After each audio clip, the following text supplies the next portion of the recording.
Assalamualaikum. আমি গোলাপী Akter. I'm basically from Shepur but currently staying in Dhaka.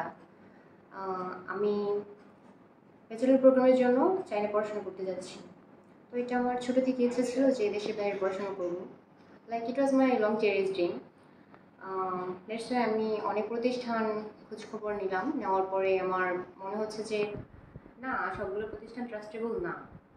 But এডুব্রিজ global studies এই প্রতিষ্ঠানটা খুবই ট্রাস্টেবল আমার মনে হয়েছে। আমি ওদের কাছে আমার অল ডকুমেন্ট সাবমিট করি। সাবমিট করার পর কিছুদিন পরে আলহামদুলিল্লাহ আমি আমার চায়নার ভিসাটা পেয়ে গেছি। আমার ইউনিভার্সিটির নাম হচ্ছে চায়না ওয়েস্ট রোম ইউনিভার্সিটি। আমি পড়াশোনা করতে যাচ্ছি ইন্টারন্যাশনাল ইকোনমিক্স অ্যান্ড ট্রেড সাবজেক্টে। সবাই আমার জন্য দোয়া করবেন। আর এই প্রতিষ্ঠানটা খুবই ট্রাস্টেবল। আপনারা চাইলে এখানে আসতে পারেন আপনাদের অল ডকুমেন্ট নিয়ে, পাসপোর্ট নিয়ে। ওরা খুবই তাড়াতাড়ি ভিসা করে দেয়। এই তো আমার ভিসাটা আমি ইজিলি পেয়ে গেছি। বেশি টাইম নাই 2-3 মাস লাগছে মেবি। খুব তাড়াতাড়ি ভিসা আমি হাতে পেয়ে গেছি। Thank you.